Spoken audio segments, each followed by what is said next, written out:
Good evening. Welcome, everyone. I wanted to start a new series where I talk about the chakras.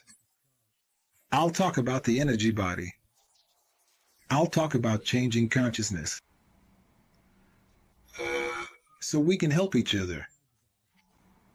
So that we can make our lives sweeter and easier. And expand and develop our awareness, God willing. If you've been following me for a while, you might remember that I used to have a program on YouTube called The Chakras and Consciousness Development.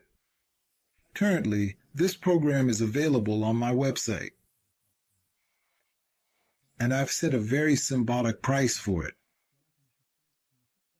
But I felt that even if a follower can't afford to buy this program, they can simply watch these videos and still benefit from them. Grab a pen and paper, get your coffee ready, and come join me. Now, my dear friends, the first thing I want you to keep in mind is that the difference between a conscious person and an unconscious person is the ability to discern. Pay attention. What does it mean to have the ability to discern? It means having the ability to search and investigate, to question, to have doubts, to follow those doubts, to ask questions, gather information, and try things out. And based on the result, I reach the certainty that this doubt was justified and the information is actually incorrect. Or I reach the certainty that, in fact, this information is correct. The man paid attention. A person who never questions the information they receive. He is a person who does not get upset. They won't get far on any path. You have to have question marks that you look into and try to understand. If you're not that kind of person, trust me, you'll stumble and fall very quickly. That's why, my friend, I'm here, along with my fellow trainers, books, and many other resources to give you answers, information, and techniques to try out, so you can reach your own conclusion about whether this information is right or wrong. So you need to have some doubt at the beginning. That's actually very healthy. That's number one. So when you see someone commenting that this is blasphemy, or this is wrong, or this is nonsense, it's not a problem. That person has doubts, and over time, they might gather the information they need and be able to work with it. Okay, doubt is the starting point for you to gather information and reach what you want. That's number one. Now, number two, pay attention. The more information you have, the more you'll be able to distinguish right from wrong by applying that information to logic and reason. Does it make sense to you or not? Is it right or wrong? You might try once and it doesn't work, a second time and it doesn't work, a third time and it still doesn't work, a fourth time and it doesn't work, a fifth time, a sixth time, 7 times. If you try something and it doesn't work, that means this information really isn't useful. So first, I start by gathering information. Second, I need to try it several times to see if there's any result or not. Now, always remember, what sets us apart from the rest of the kingdoms, we humans, is that we have something called the law of individuality. Meaning, every person is unique in their consciousness. So I might believe in something, and you might believe in something else. A third person believes in a third thing. A fourth person believes in a fourth thing. Everyone has their own story inside their head. So what's the difference between me and you? The difference is that what I believe in right now serves my current consciousness. When the information changes, and I apply this information in real life and try it out, it gives me results. Over time, my beliefs change based on the information and experiences I have, right or not. That's why no one's beliefs stay the same. They always shift and adjust based on the situation they're living in. So I don't want to see any fighting in the comments, like, oh, this person who repented or so-and-so arguing with someone else. It's normal. The human world we belong to is full of conflict and misunderstandings. That's because we learn through differences. I can't ask questions or get new information unless I look for people who are different from me. If we're all the same, how can we grow? Okay, now we're done with the topic of awareness. Yes, we want to talk about chakras. Okay, we want to talk about energy. We want to talk about the energy body, about the etheric body. At first, all schools or most schools seem to be from the bottom up. They seem to be grateful. The base is grateful. Thank you. The navel chakra, this chakra, that chakra, and so on. Now, for me, I'm going to start with the crown chakra. I want to start this series from the top down. Thank you, Taj.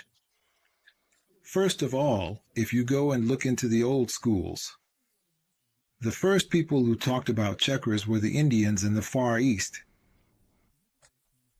The problem is that a lot of people attack what they doubt. Pay attention. Don't let your fear prove your ignorance. I'm going back far. Don't let your fear prove your ignorance to you. Learning takes courage. Those who know me well know what I've put myself through and that I've tried everything right and wrong just to learn. Okay, maybe not everything wrong. Some things, a lot of people say, you can't do that, it's harmful, but I try it and it might not actually be harmful. I want to know why.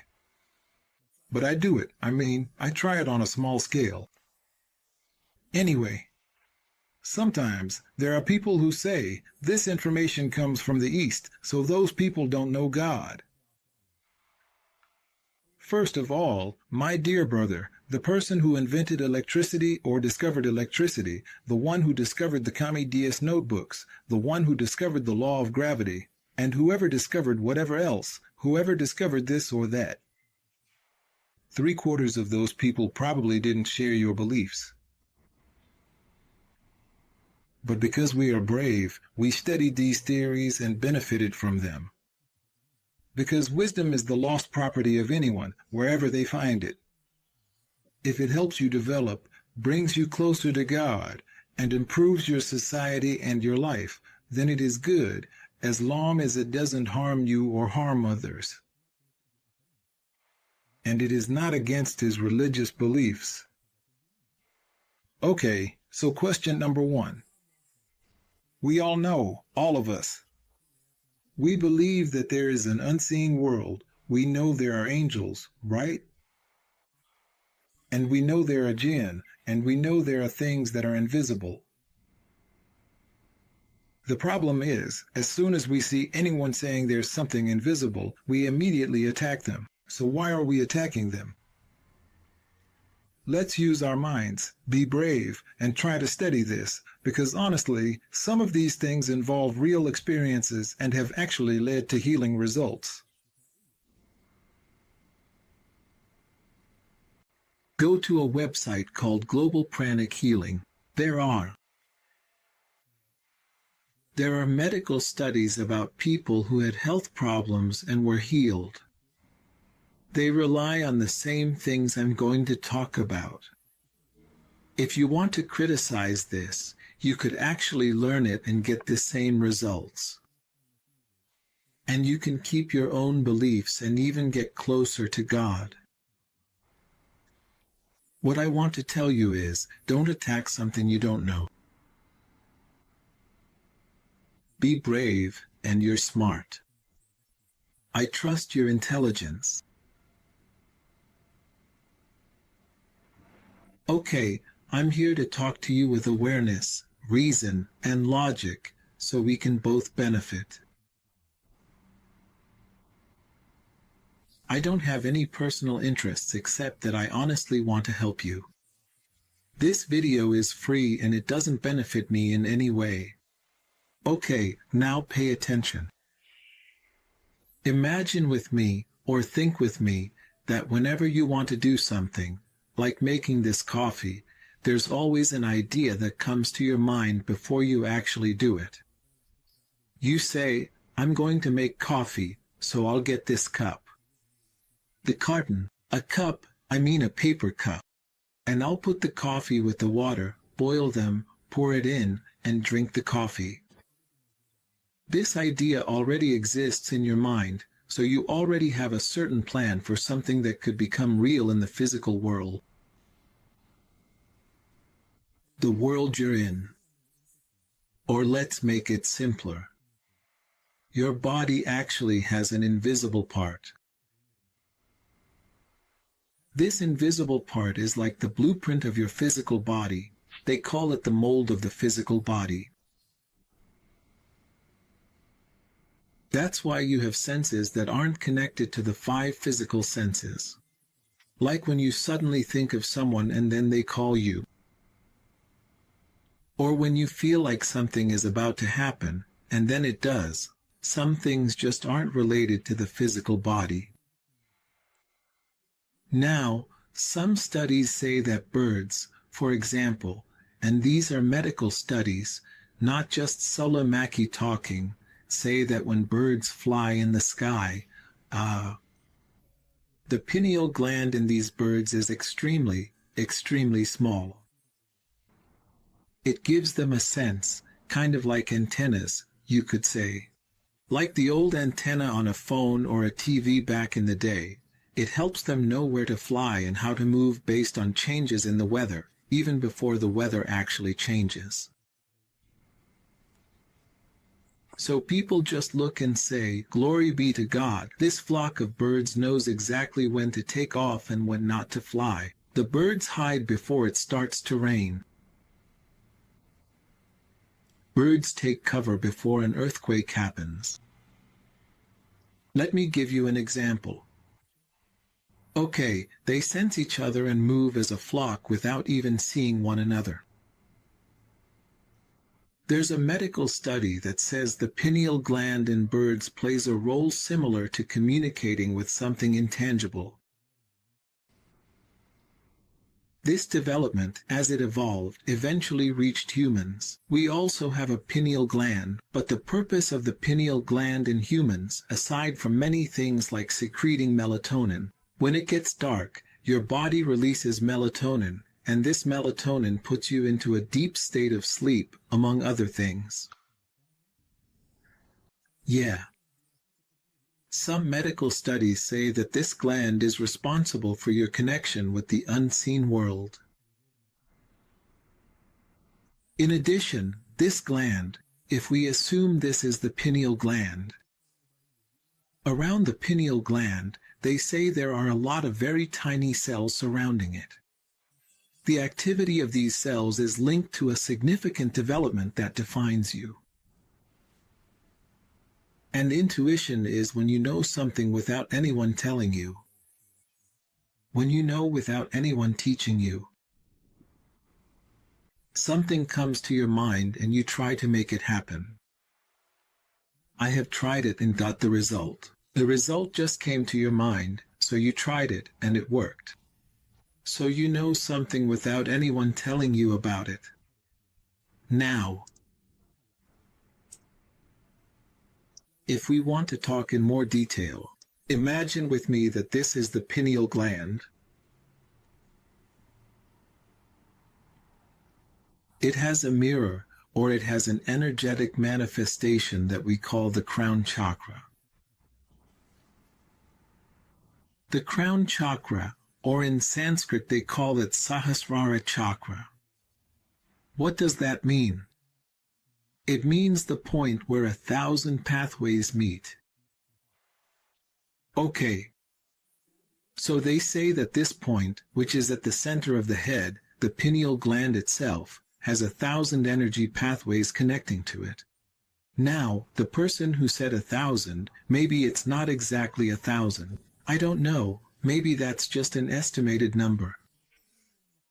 But basically, all the energy pathways are connected to this point.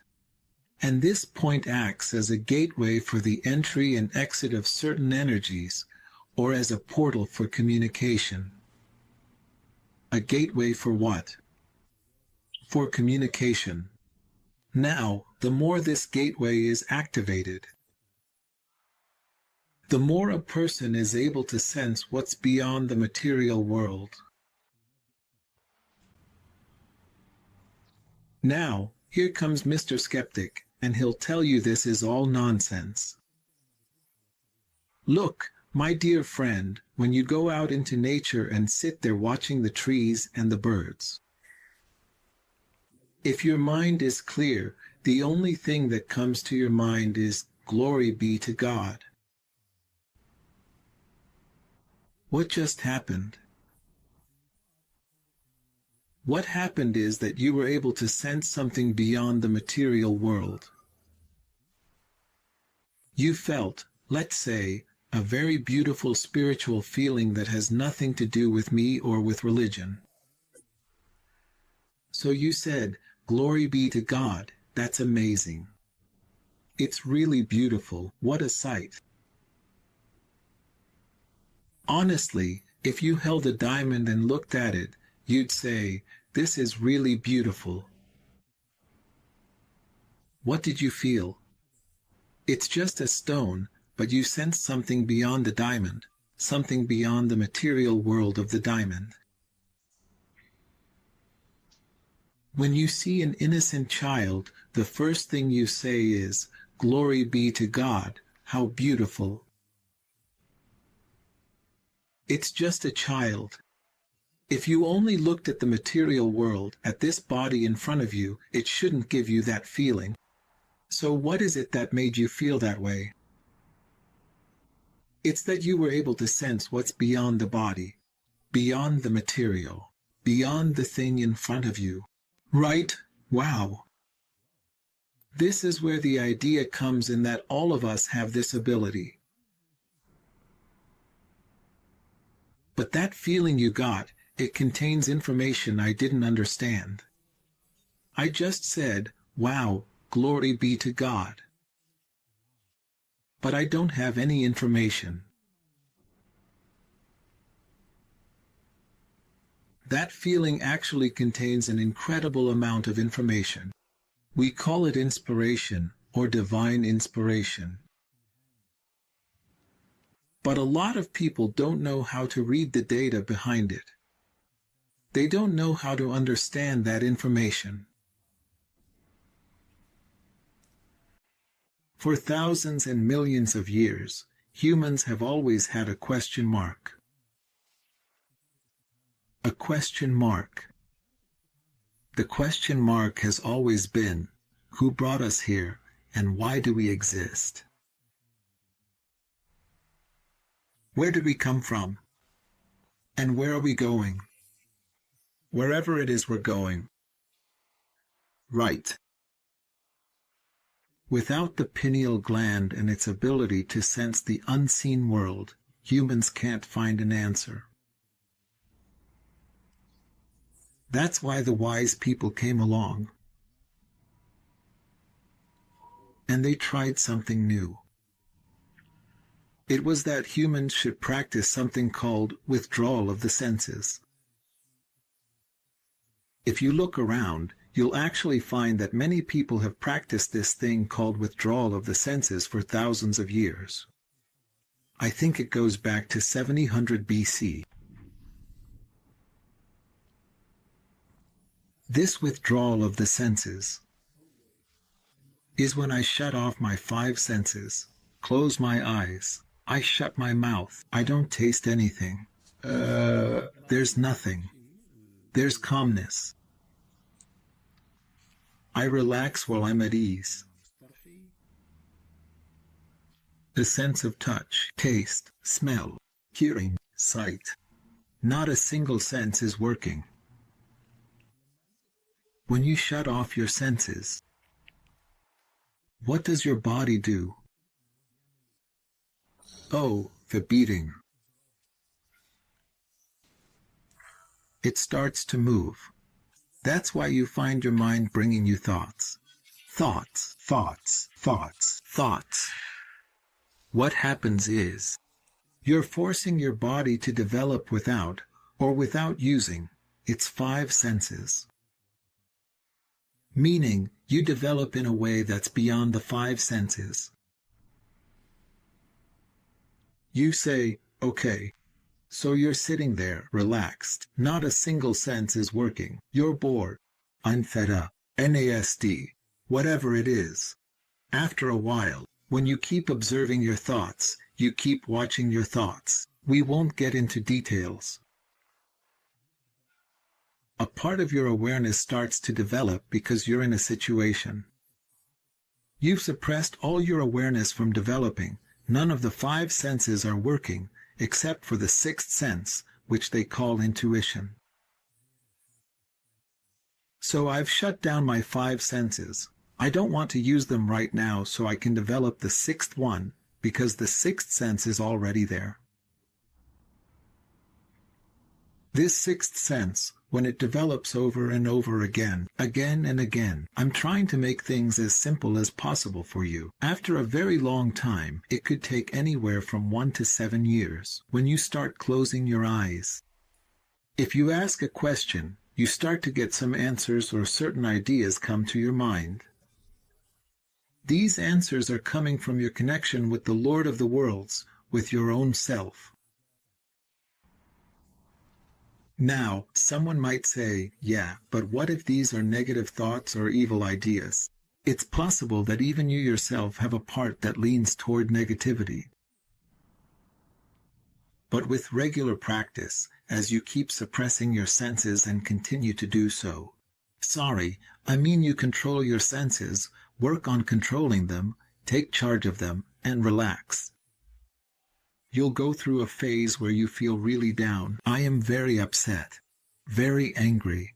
You'll start thinking about the people who bother you, the ones you're fed up with, your financial worries, and your health problems.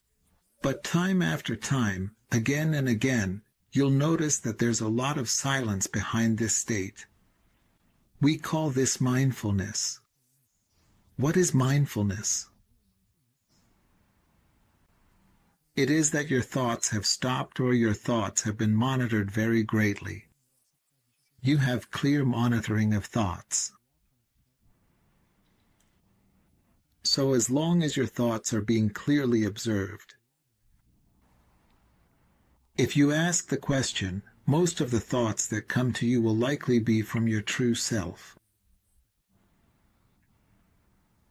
This is a very big part of spirituality. Forget what people say of farid spirituality. This is the real spirituality, that you deprive your body for a little while from receiving data from the material world through the five senses, and instead rely on your primary sense, because you are a soul, and your primary sense is your intuition. And this happens, thank God, because of the presence of the pineal gland. The pineal gland is the embodiment of the crown shape. So the crown shape you have, they call it the crown. When you sit like this and do what I was telling you about, this chakra develops and grows. Even if you don't want to believe that there's actually a chakra, over time you'll notice your intuition developing. Okay. It's actually very simple. So, what's the point? If you keep controlling your five senses, you won't be able to connect with yourself and develop your intuition. If you have anger, if you have fear, if you have anxiety, if you have hysteria, if you have any of these disturbances, you need to get past them. You have to stop them. You need to heal internally so you can develop this intuition.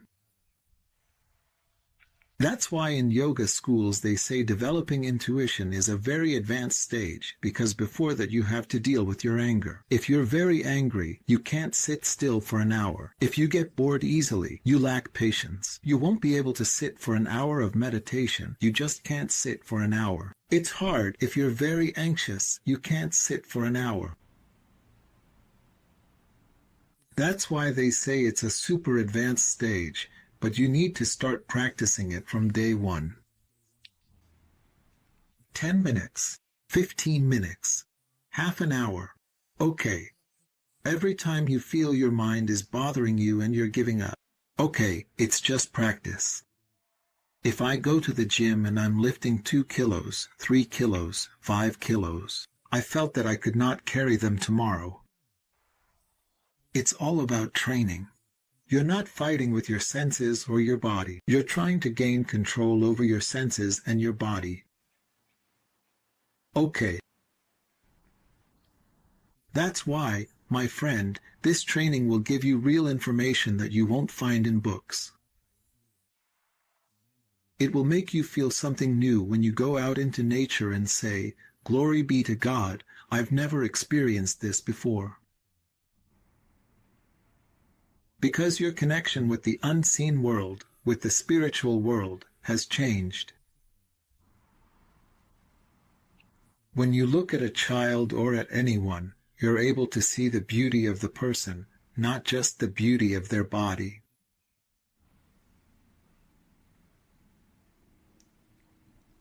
And wisdom is the result of true intuition. That's why I wanted this video to be the very first one in this series. I'm talking here about developing your intuition. There's a video on my channel called Presence Meditation. It really helps you develop your intuition.